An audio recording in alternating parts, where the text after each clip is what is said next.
drinks. Okay. You think you're going to get after it pretty hard on opening day? No, because I got to be here on Friday. All right, I'm just going to be fully transparent because I'm an honest guy. Will informed me prior to the show that you're going opening day, and I said he is going to be a bundle of joy on Friday. Yeah, I'll be all right. I've done it in the past. Okay. And, I mean, it's opening day, so the game ends by, 3, 4? Yeah. You go back to we usually shuttle, go back to the bars, maybe hang out for an hour or two. I'm in bed by 6:30, 7 p.m. Nice. Like 6, 7? Yes. Shut up, Will. Yeah, I mean, I did it last year, and I was fine. I also have a concert on Friday, so I am a little worried about Friday night being an issue. Who you see on? Wednesday. That's the name of the band? Correct. What do they do? They play music. Well, what kind of music? It is an indie country, little bit, sort of. All right. This sounds up my alley. Where's the invite? I lost it. I understand. I did too, apparently. Okay, good stuff. Well, you let me know if you want to grab a brew together tomorrow. As we will be carrying the Brewers game tomorrow, 94.5 ESPN Milwaukee, 100.5 ESPN Madison. So no Kyle Preston Nortman. I've kind of got the day to myself tomorrow. We should work on fixing that. Yeah, probably. Others are working tomorrow. Probably. Yeah, Will, you're a dude. We don't need to. I will say this out loud. You are a harder worker than me. I'll admit that. I'll admit that. I mean, I know we already know this, but I'm willing to verbalize it. Takes a big guy to admit that. For sure. I think self-awareness is the most important human quality. I don't know if you've ever heard me say that. Why? Or just come up with a different version of it. I'm tired of it. Yeah, and also, if I were to point to the things you might lack, it's probably that. I think it depends. I think it depends. The fact that you have to condition that tells you all you need to know. I think you can be extremely self-aware on certain things. Sure. And on others, not at all. No, that's probably true. Which makes it a little bit of a conundrum. Well, I will say something I've realized probably more and more within the last year about myself is social cues are not my sweet spot. I am not the best at social cues. Because I'm such a optimistic, happy-go-lucky, upbeat guy that I can't always tell if somebody's down in the dumps and they don't want to deal with my BS. And I would say you and Will have both helped me get a little bit better at that. Frankly, but the thing is, you read me as down in the dumps usually. Yeah. And I'm usually not. I'm just sort of I'm a pretty level guy. Yes. Now, the thing is, maybe in terms of volatility, Will Sommers might be a little bit more volatile. And what I mean by that is, I think he can get up like me sometimes where he's happy-go-lucky in a great mood. And I think sometimes he's just not in the mood for it. And I've learned that more as I've gotten to know him better. Yeah. I'm more in the middle of you guys, I'd say. Well, you can be below Joshy, too. I think sometimes if you're pissed off, you can be real nobody talk to me mode. I don't know that. You don't think so? I think so. I think so, too. Maybe. I think so, too. I just don't really like people sometimes. Hey, man. See, I generally don't, so I sort of I'm at a level. And you have no idea what I'm about to say next. Yeah. I love people. Yeah. I love people. So I'm not all that interested. That's fair. All right, let's talk Packers, because I feel like me and Will were talking before the show a little bit. It feels like we haven't talked a lot of Packers the last week or so. There ain't been crap. They ain't doing nothing. Right. Well, that's true. But also, we've had the NCAA tournament, March Madness, and the Badgers lost. So there's been a lot of attention and time spent on college basketball, which we'll get back to, obviously, tomorrow with the Sweet 16 beginning. We've spent a lot of time in the Bucks because this Giannis versus the Bucks saga continues to evolve and add layers, which we will get to again here in a little bit. Opening day, we've had the World Baseball Classic, and now it's opening day tomorrow for the Brewers, so we've been talking a lot of baseball the last couple of weeks. We haven't spent as much time as we typically do on the Packers, so I would like to correct the record today and spend probably a half an hour, Joshy, talking about the Green Bay Packers and free agency and the general manager, and specifically in Brian Gutekunst as we approach the draft about a month from now. So let's cover all those bases. Before we do that, though, are you smelling what I'm smelling? Somebody having a little fun midday here? I don't smell weed, but generally it starts over there and works its way this way. Sure, I do. So, and what usually happens is somebody stands near the air intake system that is about 30 yards back that way. Oh, sure. And it sucks it in, and then it distributes it throughout the whole bottom floor of this place. It used to happen every single morning, and then we had to tell them to stop doing that. Okay. Because every morning we were being hit with the scent. Gassed out. Yeah, okay. Yeah. That's what I'm catching right now. So I apologize if in about 20 minutes I drift into philosophical. I thought you were doing a bit there. Are you smelling what I'm smelling? And it was something related to the Packers. And I was like, where is this going? I was so prepared for that as well. But it was literally, are you smelling what I'm smelling? I think we might be talking about history books and philosophy in about 20 minutes if this scent continues to head into the studio the way it has. So I want to start with the ESPN article, ESPN.com article by Benjamin Solak, who I'm a big fan of his work over at ESPN and ESPN.com. He ranked each of the free agency classes for the National Football League. So that takes into consideration, your additions, right? So the free agents you have brought in or any trades you have made. So Zaire Franklin, for example, the new linebacker that was acquired from Indianapolis, counts as an addition in this ranking system. And then any of your departures, so that, of course, would be the Rasheed Walkers, the Romeo Dobbs, the Quay Walkers, the Kingsley Enikbares, for example, some of those guys, and Elton Jenkins and Rashawn Gary all pieced into that in terms of departures. Josh, have you seen this article out of curiosity? I did. I read it. Okay, so you do know where the Packers rank in, which is 30th. Mm-hmm. They rank third to last in the National Football League for this go-around of the free agency period and their additions and subtractions from their roster heading into the 2026 season. Now, 30 seems a little bit drastic to me because I think we're overvaluing some of their departing free agents. For example, the Rasheed Walker thing is still bonkers to me that is still being viewed as this ginormous loss. Now, of course, you do lose the experience and the snaps and some of the versatility he gave you at left tackle since David Bakhtiari's departure.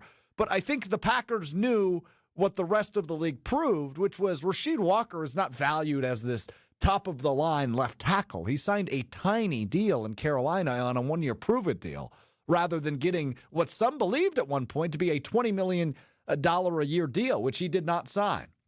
Quay Walker obviously is an interesting departure, but I think the Packers going out and trading for Zaire Franklin shows you, okay, we think he can be replaced. And then Javon Hargrave is signed. I think that's a big-time signing for the Packers if he can get back to form that he was at under Jonathan Gannon in Philadelphia. So rating 30th, I think, was a little bit low for me. And I'm not advocating for them to be a top 5 class by any means, but 30th seemed low to me, Joshua. What'd you make of that? Yeah, I disagreed wholeheartedly with what Ben Solak put together there. I think he's an intelligent guy, but I think he can oftentimes get a little lost in the weeds. I do think the point was fair about the sheer amount of snaps lost on the defensive side of the ball and how that's a concern. But I am going to say I think not only is PFF's grading system wrong on Rashawn Gary, the pressure system's also not accurate, nor does it tell the full story. And I don't think Quay Walker was ever going to flourish the way he potentially could playing in a different position at the linebacker, being more of an outside instead of an inside guy. So I'll be interested to see sort of how that goes. I think everybody, including basically the coaching staff and every person who's a Green Bay Packer fan, has overvalued Romeo Dobbs. I think Romeo Dobbs is the definition of a jag. He was just put into the opportunity to be more than that, and oftentimes he barely ever went above it. Yeah, I'm curious to see for him, just real quick aside, I am curious to see how it works out for him in New England. Because to your point on put in a position to succeed and put in a position to shine, I don't want to say star because I don't think either of us believe Romeo Dobbs is a superstar by any measure of the imagination. But he was given opportunity to be a star. He just never became one. But he's going to get more opportunity to be a star in New England. Until they trade for A.J. Brown, which seems to be like the secret that's not so much of a secret. Javon Hargrave level secret. Yeah, in New England, yeah.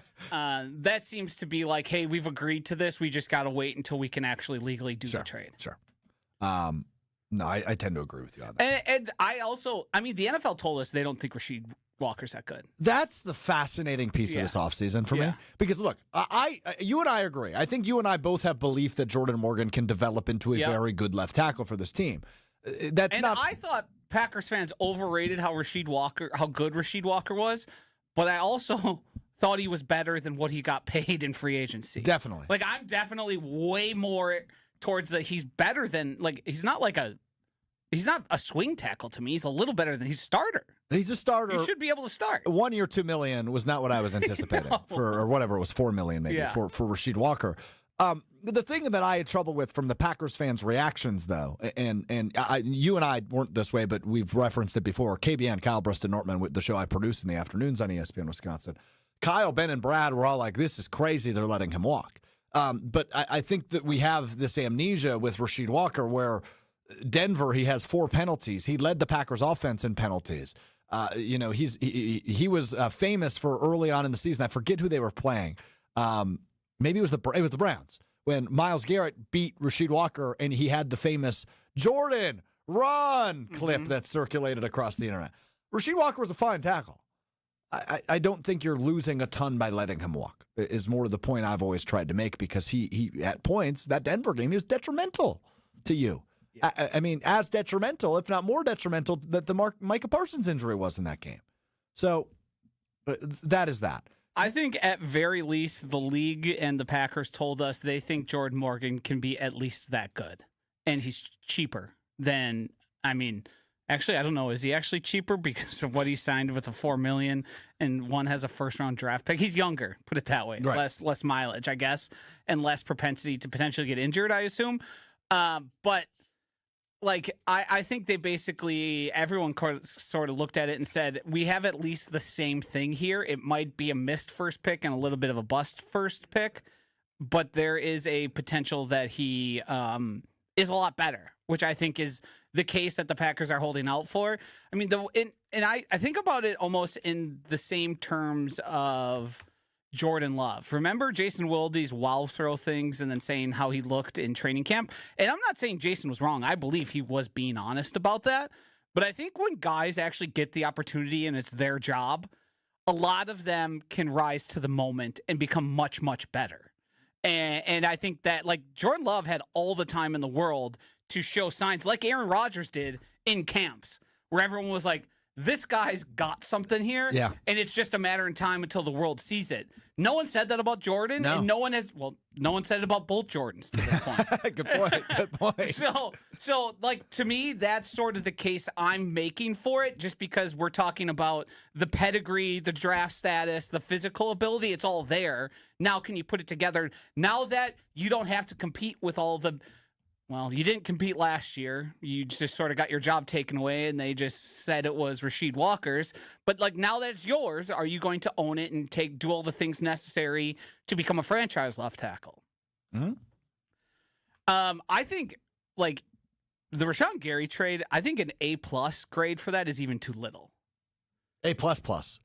And Jason Wilde talked about it this morning with John Anderson. His locker was cleaned out. He was hacked. Yeah. But he said goodbye. He said he was released. Yeah. And they still found a way to acquire a 4th-round pick next year for him. So that was an A++. Totally. And he also took a pay decrease. So that sort of tells you, if you're trading for a guy and then paying him less money immediately, what's that all about? Well said. Well said. So 30th in Ben Solak's rankings over at ESPN.com. And the other point I have about free agency in general and the early part of the offseason is everybody overrates how important the moves are.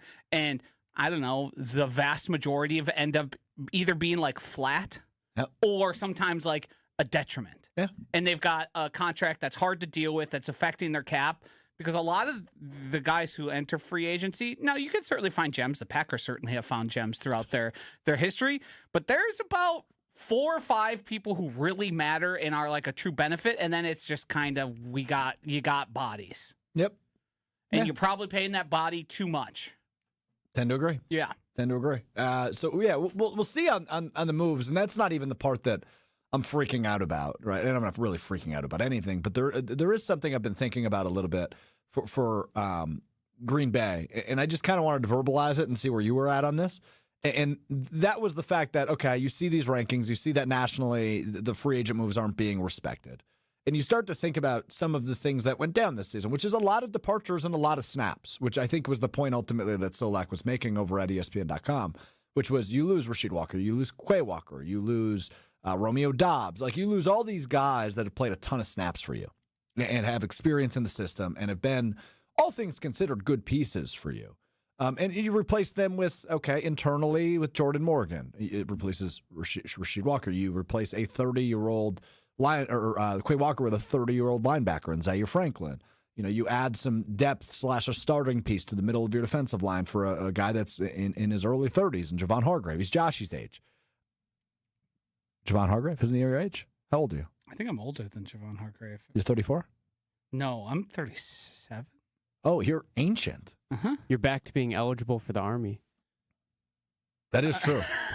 I was like, wait, what is he saying? They changed the age, right, to 42, is it? Yeah. I did see that. So I am curious from the perspective of Brian Gutekunst, Josh.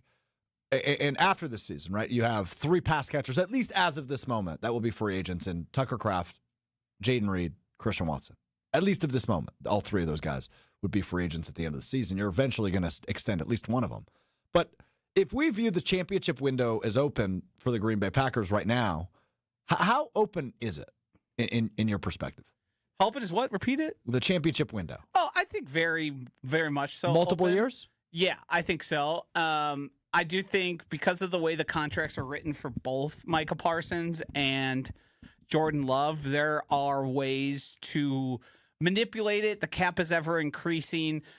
You can, when you do these extensions, sort of load money the way you want to, get out from some of that dead money you have. And I think the reason we're seeing the Packers be judicious in terms of additions is, 1, the guys weren't out there, and 2, everyone recognizes there's more important players on the team like Tucker Kraft and Christian Watson that you want to make sure have futures with the team, probably Edgerrin Cooper as well, where you go, well, let's figure these guys out, and then we'll see what we have left, how we can move it around. Sure. I'm really interested to see what ends up happening with Christian Watson. I think Tucker Kraft is a no-brainer. Get that done tomorrow. Give him right. the second most, the most free money for a tight end, and then you just move on with your life, because that's how good I think he proved himself to be and vital of an asset. The Christian Watson thing is scary because I think Christian Watson has the opportunity to be like a top 10, 12 fringe end guy. But the going rate for that is a price I don't think Brian Gutekunst and company are going to look too fondly upon. But Christian Watson, after Alec Pierce got all that money, has every right to go, well, I deserve that much. And their argument is, no, you've been injured. And his goes, yeah, but I'm faster, bigger, stronger, could score more touchdowns type of deal. And I know some people said the deal for JSN doesn't matter, but as long as that number goes up, that means everybody's numbers keeps going up. They just keep going. Like, look at Justin Jefferson's average annual value right now. Doesn't look so great anymore, does it? Would he sign that a year and a half ago? Yeah. 2 years? Yeah. Like, it's just blown by. Not even close anymore. Yeah, that's a position that Was it 31 and a half? I think so. I think that's about right. Yeah, it's a position that's going to continue to elevate though, because if you have a guy, you pay the guy, and that's what the Christian Watson piece is really fascinating to me. I agree with you on the Tucker Kraft half. Like, if you were to take a look at the 2027 free agents for Green Bay, I think Tucker Kraft is the biggest no-brainer, right, at tight end. And then it's, okay, what do you do with, and I didn't even mention Dontavian Wicks, who's also an unrestricted free agent. Now, could he be used as a trade piece at some point? I think there's certainly potential there. But you look at Jaden Reed, Tucker Kraft, Christian Watson, Dontavian Wicks are all free agents, and Skyy Moore if you want to add another wide receiver after this season. Unrestricted free agents. Luke Musgrave, another tight end that's a free agent. And then you look across the board at other positions they need to address. Carrington Valentine will be a free agent after this season. Lucas Van Ness, unless they pick up the fifth-year option, will be a free agent after this season. Isaiah McDuffie, Devontae Wyatt. You've got some really crucial pieces, man, who are entering the final year of their deal in 2027, and it's up to Brian Gutekunst to dictate how they are replaced or brought back or how you fill some of those roles, which I think, even without a first-round pick, makes this a ginormous draft for Brian Gutekunst. Both for the upcoming season, will you have some instant impact players that can contribute from this draft class without a first-round pick? And are you going to draft some pieces later in later rounds, right? 4th, 5th round picks that can step into potential starting roles in 2027. Goody's got his work cut out for him. And I think that's why we've continued to harp on the fact that this is the biggest offseason of Gutekunst's career, despite the extension he signed a couple months back. there's a lot of figuring out to do in the near future with this roster. The good news for Brian Gutekunst is the two most important things he's done during his tenure as the general manager of the Packers is draft Jordan Love and trade for Micah Parsons, and you have those two guys locked up for the foreseeable future. But you need more than Jordan Love and Micah Parsons to win a Super Bowl. And but with those guys, I view the window to compete as very open. But can you capitalize both this season and in the future when you have all these decisions to make? Christian Watson, Jaden Reed, Tucker Kraft, Lucas Van Ness, etc. Can you keep that window open for more than just 2026?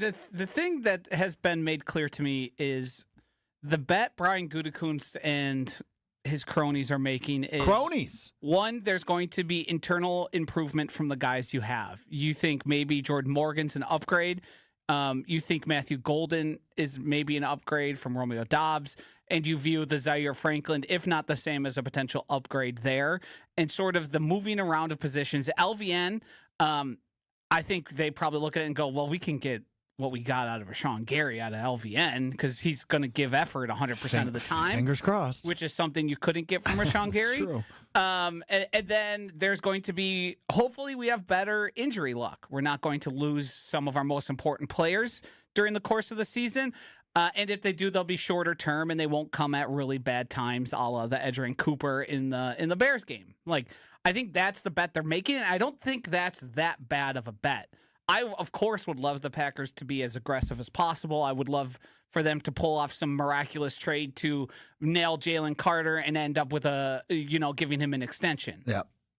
Is that possible? I mean, you always need two teams to function. Like, I think if the Packers are interested, I think that's a good job by Goody because that's sort of the piece to build, or one of the pieces to build around. Something he does deserve credit on is he is not valuing the draft picks. It's very funny how the conversation has changed to me too, because prior to Micah Parsons, it was, well, they're always in the mix. They're never going to make the deal. He loves his draft picks too much. Yeah. And then he goes out and just does it and pulls off, I don't know, the biggest trade of the past 5 years in the NFL. It's got to be the biggest trade in Packers history, I guess, aside from Brett Favre. But in terms of compensation and knowing what you're getting, yes, it's got to be the biggest. I mean, it was insane that Ron gave a first-round pick for a second-round pick the year prior. Thank God it worked.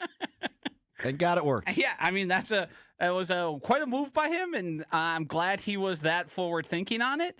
But, that's 2 first-round picks, and Kenny Clark is a wild thing that I would, prior to the Ricky leaks and Ricky giving his sources, I thought was an absolute, this is nonsense. Right. This is, here it goes and again. And then that moment occurred. Khalil Mack and everyone else, and then all of a sudden, now he's here. And boy, are we lucky for it. We sure are. Absolutely the dude he was advertised, and hopefully he can come back. And they're looking at a rule if he starts on the PUP list, he could come back as soon as week 3. A rule, one of the proposal, one of the, what is it, rule proposals is what it's called right now? It's a proposal. It's not a rule yet. Yes. These are proposed changes to rules. So if you start the season on the PUP list, you don't have to sit out for 4 weeks. You could sit out the first 2 weeks and then be back for week 3, which is an interesting rule for the start of the season. Otherwise, it would be a 4-week thing the remainder of the season. But interesting rule nonetheless. Is Goody under more pressure than Matt LaFleur to succeed in the near future? No. You don't think so? No. I think his job is in much stronger territory than that of Matt LaFleur's. I think when you find a franchise quarterback that you then pay and lock up and then you get Micah Parsons, that sort of tells the whole story. I also think, we're pointing to the 2019 and 2020 draft classes and the guys remaining from there. But the 2022, 2023, and 2024, all those draft classes are looking pretty damn good.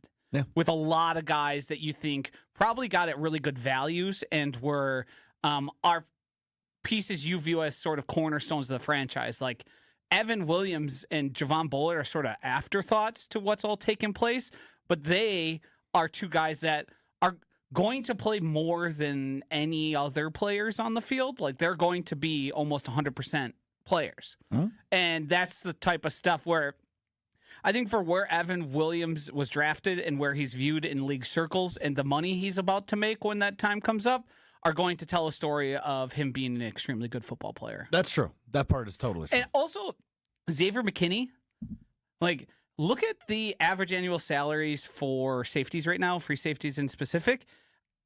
He has every right to be knocking on the door going, hey, what the hell, guys? I should be paid. I'm better than all of these guys.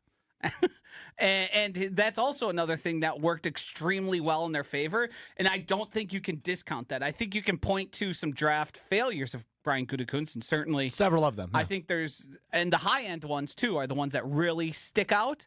But when you start boiling it down to, well, he's using every option at his disposal in a way that the Packers previously never had, and he's had some really big home run hits, it's hard to say this guy's job's at risk. When you look at Matt LaFleur, the way the season ended, the way many of their seasons have ended, I think it's right to have a focus on him as a potential, hey, we think you're good, but you might not put it all together here. Yeah, I think that's all fair. I tend to agree. The LaFleur piece of this is still, and you know I'm a LaFleur defender. Yep. That can be left unsaid. I love listening to John Anderson today and Will Tausch give his take. Why? Because I feel like I've been saying that forever, and I feel like I'm sort of alone in the. No, you are not alone. Don't act like don't act like you're the only one around here. Sure. And to people who have the microphone, I certainly feel like I've been leading the charge more so than anybody about the anti-LaFleur stuff. And I think he's pretty good, but I also think he's been a detriment a lot recently, and he's been the reason for more losses than a head coach should be. Yeah, I don't know that that's necessarily untrue. The piece that I think is not talked about enough, though, is the draft. Maybe it is this time of year because it's almost draft season, but the draft failures. You know, it goes back to, okay, are the ingredients not good enough, or is the chef not good enough? And I think you could make probably a case for both, especially last season. I think Matt LaFleur is a good, if not very good, football coach. Yeah. But this is a big year for him. And he is under more pressure to succeed in 2026. But Goody, between free agency and the draft, needs to come through too. Because if you're going to take advantage of a 27-year-old quarterback who's allegedly and should be in his prime, and Jordan Love, and obviously one of the best defensive players in football, Micah Parsons, this is the year to do it, man. No more 7 seeds. It can't be 7-seed town anymore. It's time to get back to competing for titles in Titletown. And that's kind of where I'm at on that. All right, Packers talk, baby. We did it today. Will, good for us, right? We're back on track. That was good. It was good. No more clavicular. For now. Yeah. Thank God. Let's move to Giannis and this Giannis saga. Josh, what was I at on Monday? 12.5? Yep. Statement from the National Basketball Players Association yesterday. Quote, the player participation policy was designed by the league to hold teams accountable and ensure that when an all-star like Giannis Antetokounmpo is healthy and ready to play, he is on the court. Unfortunately, anti-tanking policies are only as effective as their enforcement. Fans, broadcast partners, and the integrity of the game itself will continue to suffer as long as ownership goes unchecked. We look forward to collaborating with the NBA on meaningful new proposals that will directly address and discourage tanking. So the NBAPA, NBPA, I guess would be the correct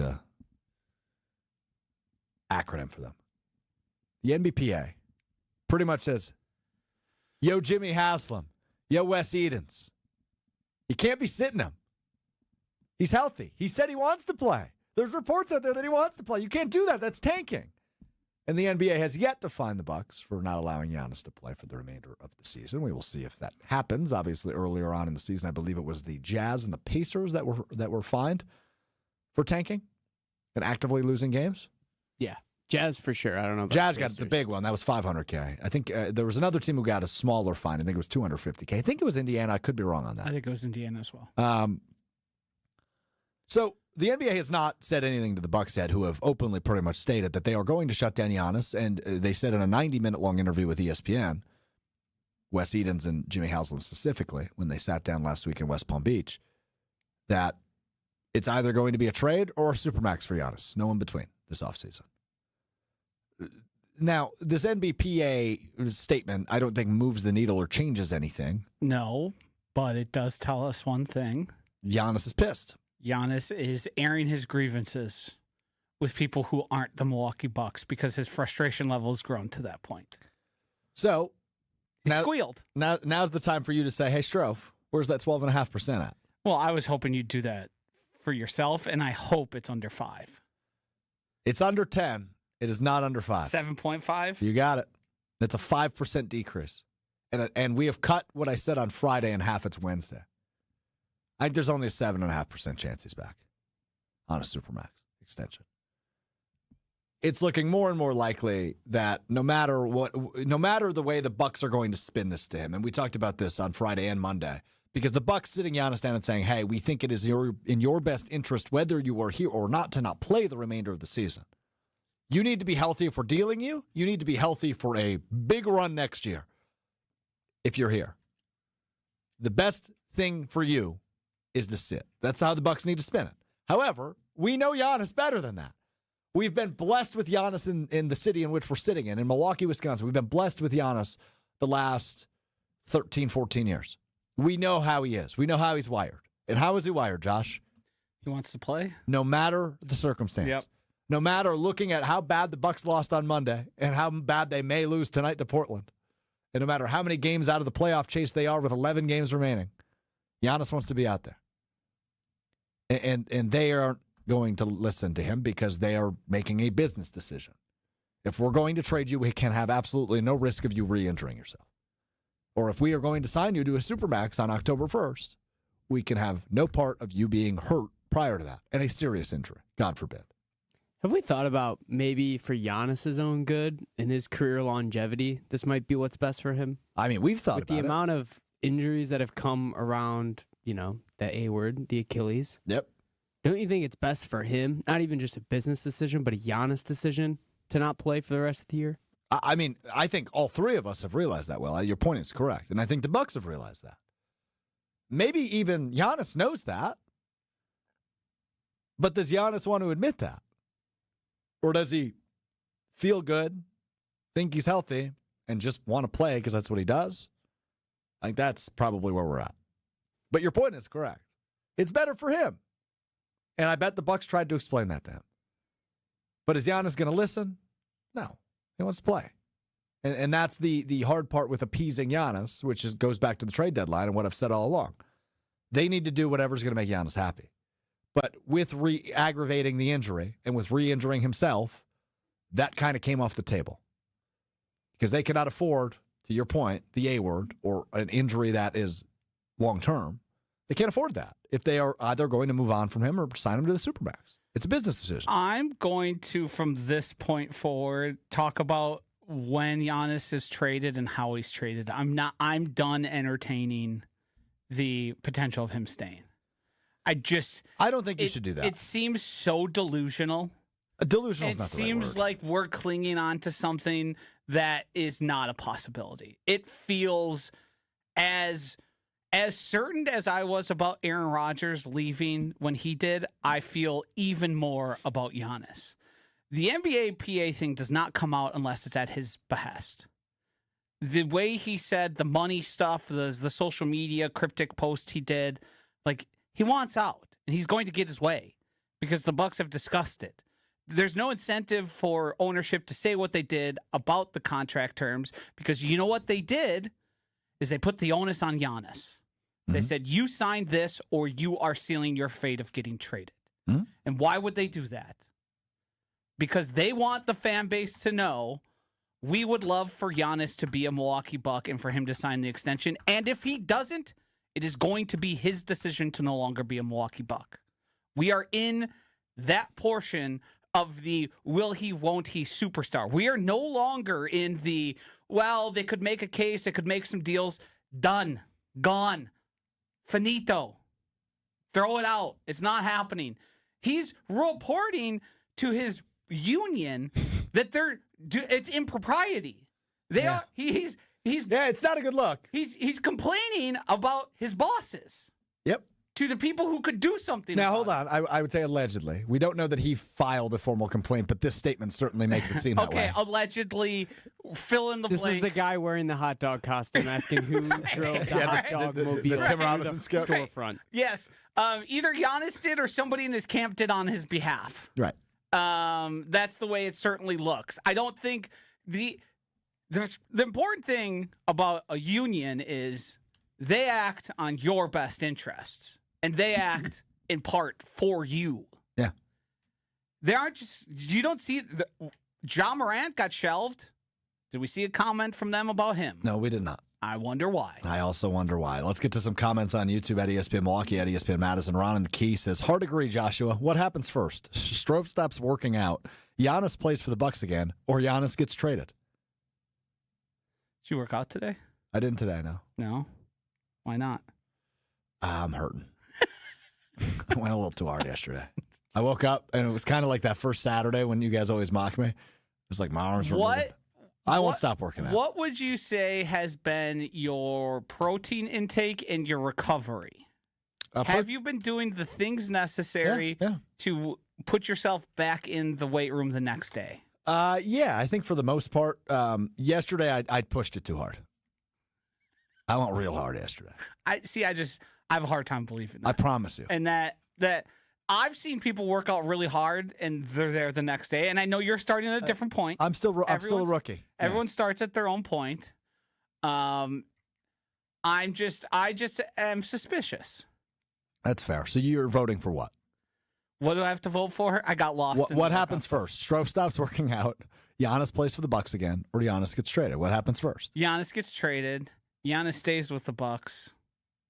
No, flip that. Giannis gets, because I think you're going to stay going, but it's going to be like you won't go for a week eventually, but then you'll go back. You'll be like, I went. I'm still going. That's true. I think you're probably onto something there, to be honest. Yeah, your ease of going is it's in this building, and you live very close. So if you feel bad about something or somebody makes a comment on KBN and they try and shame you, you could say, "I'll go tomorrow." And guess what? You're still going to the gym. You never stopped going. Yeah, so I still haven't figured out my perfect pace. How many times a week? It's also weird. Like, how many weeks has it been, and you're still like regularly sore? I mean, I guess it's a good thing because it shows that you're working hard. But at some point, your muscles should start to adapt and not be as sore. I've been we started. You should be able to tolerate. We started with form, and now I'm starting to move up on weight. Right, Okay. so I'm pushing myself, like go into failure / like until my arms or legs give out. So yesterday was my highest weight day on every machine. I think. Now, will correct me if I I've worked with personal trainers before. I've done the whole thing. I think someone like you and where you're starting, you're probably better off not going to failure if that means you can get yourself to the gym sooner the next time. Yesterday, keep working on other stuff. Yesterday was the first time I did it.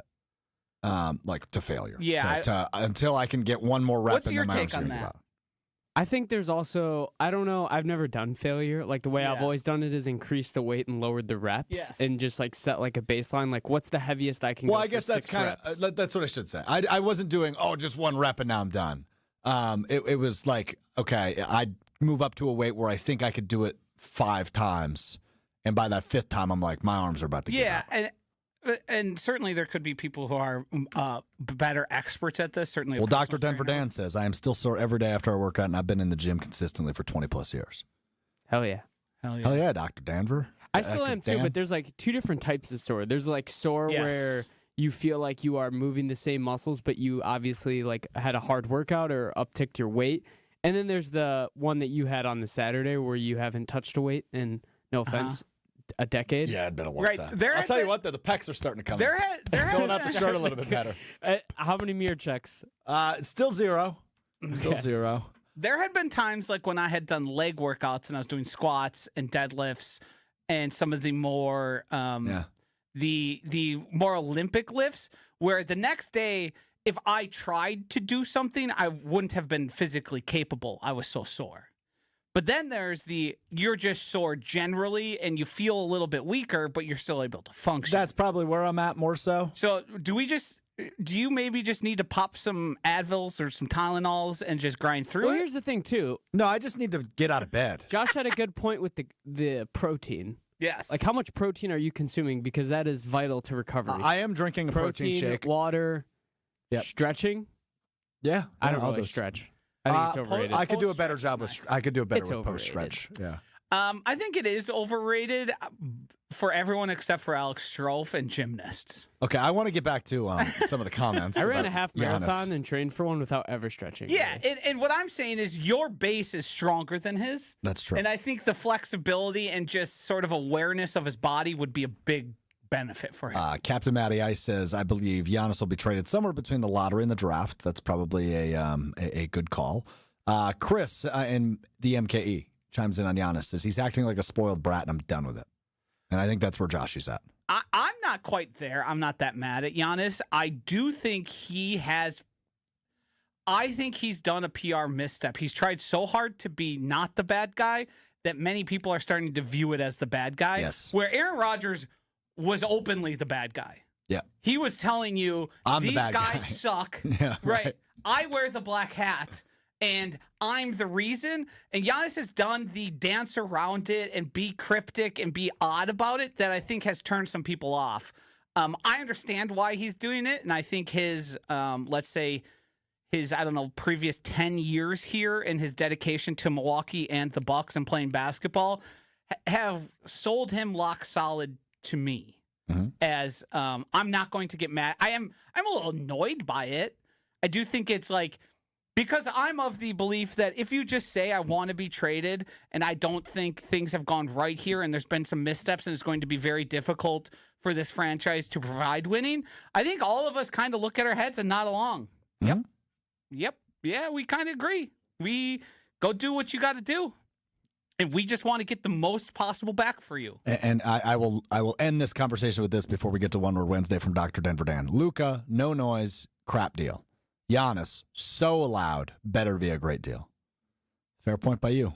Fingers crossed for all of us as we get closer and closer to the likely trading, an unfortunate trading of Giannis Antetokounmpo. All right, we do it each and every Wednesday. Will's got a list of topics of wacky and fun and different stories from the past week that we have not touched on, and we will respond in one word, sometimes less, sometimes more. It is One Word Wednesday on Mr. Irrelevant. Will, the floor is yours.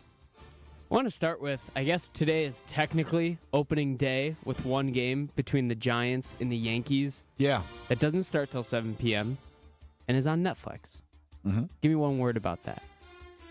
Yeah, fine. My word is fine. I think you're spoiled, and you're just trying to find something to complain about. You watch a war movie on Netflix every night, you're going to be able to find it.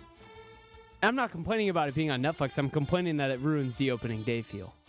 Opening day was in Tokyo a week before every other opening day. At like 1 in the morning. Yeah. I didn't care about it But then. there was 2 games played. It was like it didn't even happen. Well, they do this every year, where they give kind of a spotlight to 1 or 2 games, and then everybody else opens the next day, which is what's happening tomorrow. I think you're being a little spoiled about There this. should be one game, and I think it should be a day game. Opening day is a day game day. I think you're so wired to college basketball from the last week that you just want sports during the day. No, Yes. baseball's a day game sport. It is a day game sport. Yeah, I won't argue with that, but that's okay. My word is fine. I don't have an issue with this. I think it's a little stupid, so I'll go stupid. I think if you're trying to sell your opening day, it should be I know at this point it's played out, Yankees, Red Sox, but it should be something where it feels like there's stakes and it feels important if you're going to do the Netflix. I understand why they have it solo on Netflix and it's ahead of everything else. It's because it was a sellable asset for the MLB, and Netflix paid a lot of money to put it on Netflix. Sure. So, that to me, I'm not going to tell them not to make money, but you could do better than the game you picked. And that, to me, is the disappointing part. If you're a fan of those teams, you care, but give me something a non-fan would care about. Isn't Shohei just the guy we have to put on Netflix the first? Isn't that just how this has to go? Oh, yeah. Play the superstar. Let me see it, and then find another one, whoever you think is the second biggest star. Put him against him. And there we go. Yeah, opening day, it's Aaron Judge, right? Right. Who's number 2? Well, and the Yankees. And the Yankees, who's brand number 1 or number 2, I guess, to the Dodgers these days. Also, love all the Yankees fans on Twitter saying, oh, finally, this is the year. Yeah. This is the team. It's the exact same team they've rolled out, minus Juan Soto. And they're like, this is, finally, we have a team. I got bad news. Until we get a salary cap, it'll never be anybody's year except the LA Dodgers. All right, what's next? Next thing we got, this is newly hired Providence head coach Brian Hodgson during his introductory press conference this week. Take a listen. I want to thank my family. Steve talked about it. My better half, my beautiful spouse here, Jordan, my son Jet, who you'll hear plenty throughout this speech. If you ever want to question my recruiting abilities, just take a look at my wife, Jordan. That's well done. Weird. Oh, dude, no, it's not weird. Nobody was asking that question. You should also put into your machine how they met. Oh, boy. Yeah, the backstory is a bit. Yeah. Oh, boy. Shouldn't meet his wife.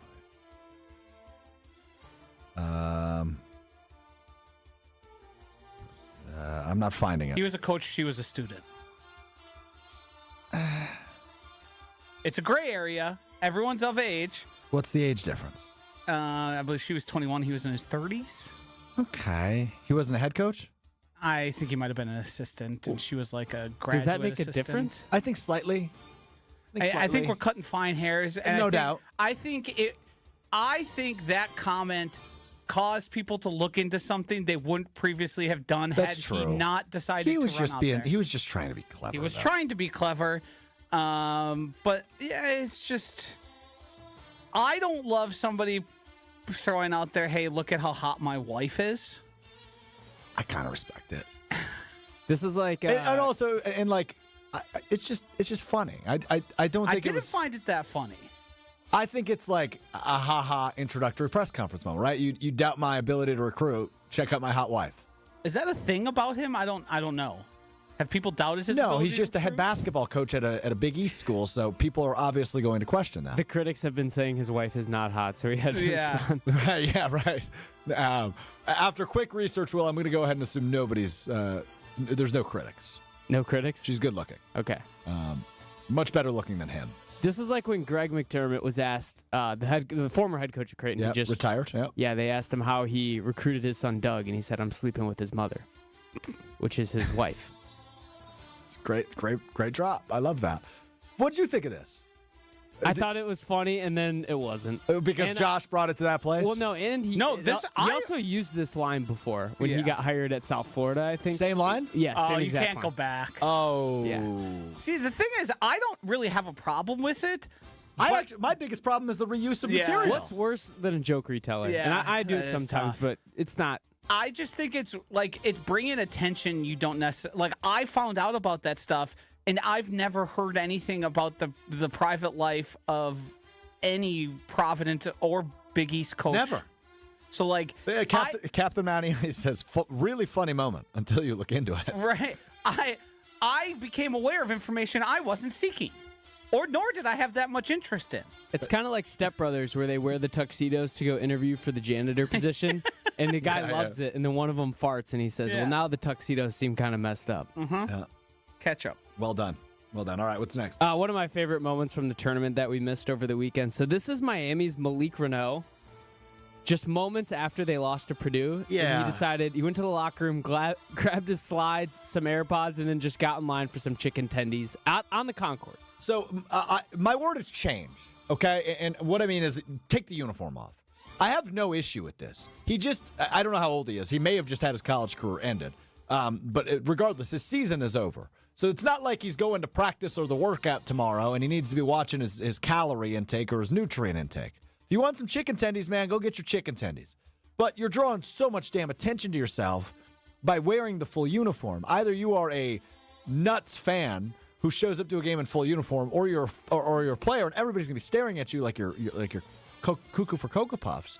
I don't have an issue with it. I do have an issue with the uniform. So my word would be change. Yeah, it's like the athlete who wears their jersey for like out, and just so everybody knows, hey, I play for this team, which is a thing I've seen happen before with professional athletes, just signaling, hey, I'm a professional athlete, in case you didn't know. Right. The strange thing is if I know anything about college staffs and the amount of investment and people who work in and around there, you can for sure send a grad assistant or somebody on staff so you don't have to go out there in your uniform. Right. You think. Here's my card. Here's $20. No, here's the thing. Everybody's depressed in that locker room. The seniors are crying, and he's like, dude, I'm starving. I think this rocks. I do Like, too. this I dude, if don't you have an watch issue with it. Miami play. He carried them, like the entire season and throughout the first round of March Madness. I think you can't get mad at him for wanting some damn chicken tenders. So he's earned the right to do whatever the hell he wants. Yeah. Is what you're saying. Yes, and I think he just wanted the chicken tenders so bad because he was giving his heart on the court. Sure. He was just hungry. Just hungry. And sometimes you're just hungry. I think that's hilarious. It's a hilarious visual. A lot of people were saying they thought it was just a fan fully dressed in uniform wearing a Malik Renaud jersey, but it actually was just him. And this is a fun spin from Dr. Denver Dan. There's NIL money at play here. Now people know who he is, and you're talking about him now. Could He also probably paid for his own chicken tenders. Now the issue is he is a senior, so no more NIL money. NBA money. Yeah, hopefully. 18 points a game in the ACC isn't half bad. All right. I think he wanted to get recognized. He was wearing AirPods. He didn't want wanted to get anyone to talk to him. recognized. Yeah, he was in his own little So the world. best player on Miami that everyone just watched battle number 2 Purdue was like, oh, I wonder who this guy is. Yep.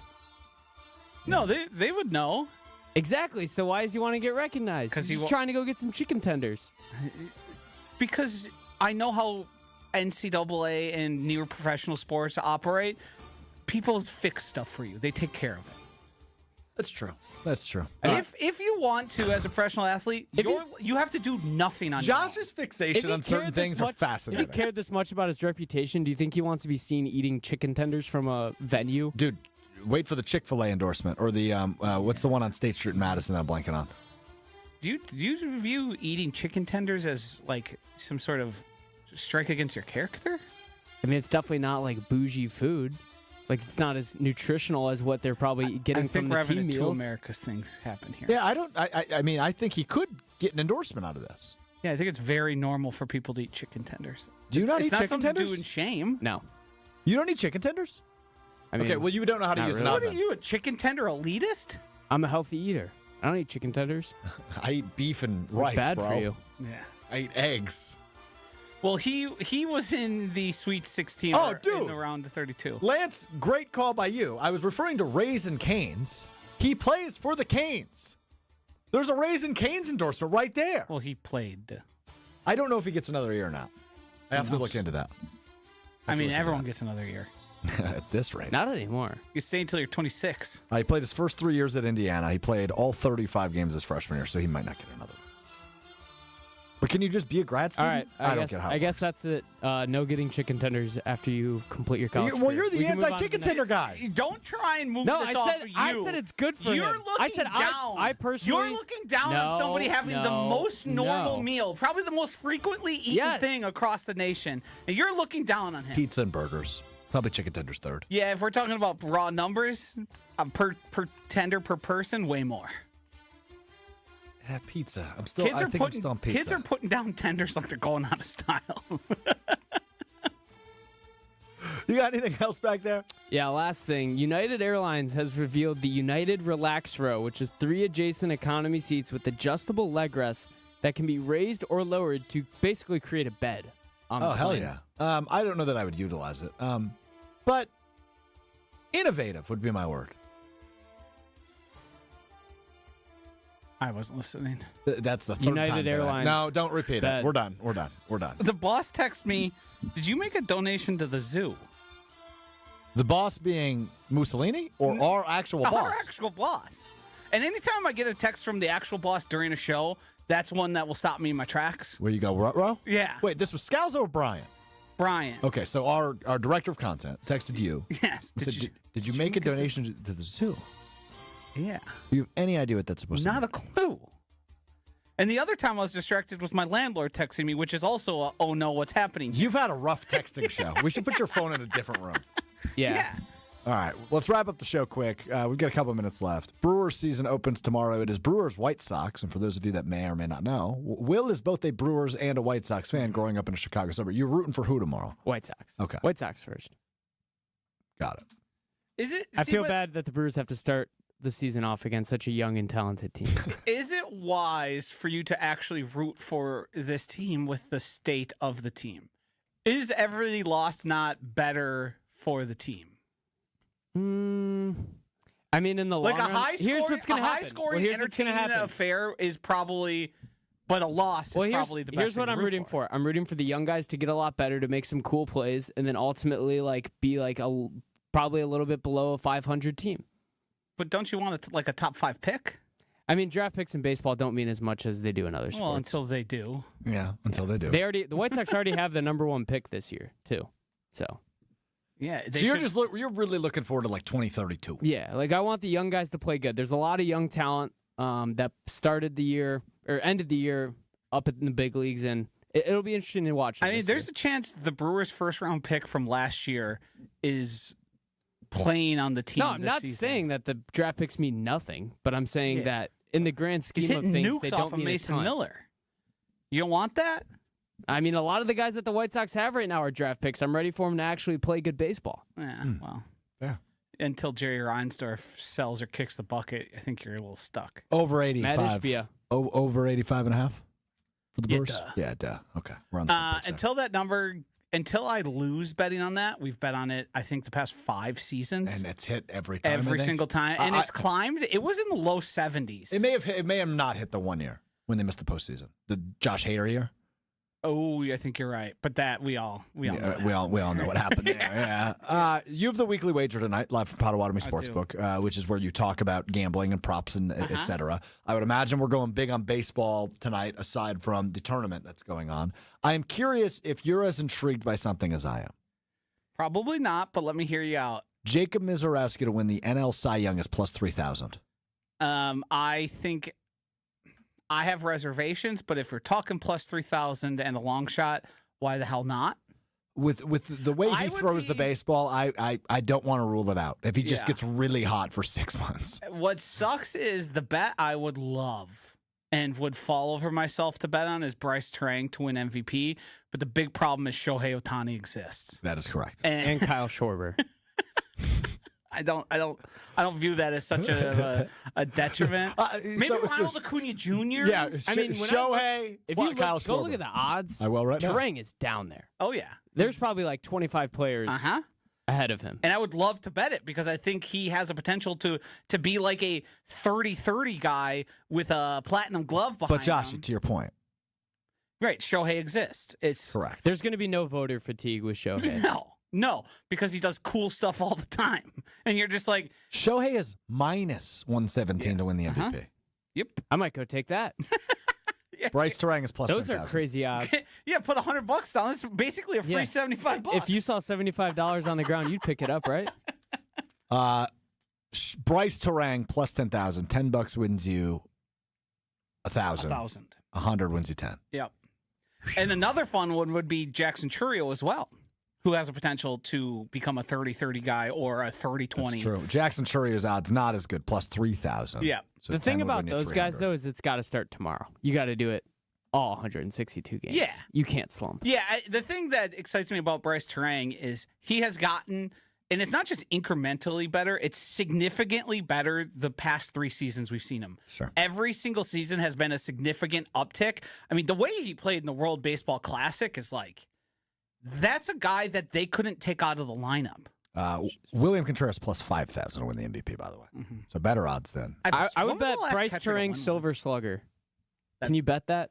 I'm sure you can somewhere. I don't know if Potawatomi has Silver Slugger awards. I am not seeing it. Because you would need to do 9 of them. Yeah, I'm not seeing it. 9 for DH, maybe. It's just incredible that Ohtani is minus odds to win an MVP. Has that ever been done? I think probably during the the Mike Trout thing, it probably was pretty close. Because, I mean, he was... But, like, you look at the American League, Aaron Judge is at least plus 200. Yeah. You get a little bit of money. There was extra. a stretch where Mike Trout was the best baseball player to ever live, based on the numbers.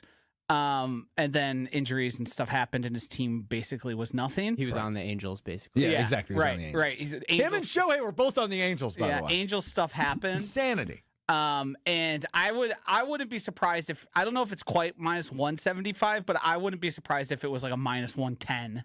Sure. Where you're basically making an even bet. Yeah, fair enough. All right, what we missed real quick, Cam Thomas waived by the Bucks. Just a wonderful season. Have you seen the weird rumors? No. That there's like something going on behind the scenes there, that it wasn't just... Doc had a weird quote about it. I couldn't really piece together what he was trying to say, or is he just unhappy with his role, or if he was just saying it in a Doc way that made me suspicious. It just seemed odd. Well, the funny thing is too is that everyone just assumed that it was to sign Pete Nance to the deal because I believe Pete Nance was on a 2-way deal. Yeah. So to sign that, you lost a roster spot. So, and then Doc just said that quote, and everyone. What did he say? I haven't seen it. I'll look it up real quick. Yeah, it was strange and indicated it wasn't simply because he can't sign with a team that's going to be in the playoffs because of the timing of his release. Which is why I was so thrown off by it. So Doc Rivers was asked why Cam Thomas fell out of favor with the Bucs coaching staff. Yep. And he just said there are things that we don't need to talk about. Okay. Well, that's the most Doc Rivers thing I've ever heard. It's not like your MVP came back. No. Right after. No, it is not. I could have blamed it on probably 5 other things. Pretty strong feeling that things aren't so copacetic there in that locker room. All right, well, before we go, copacetic.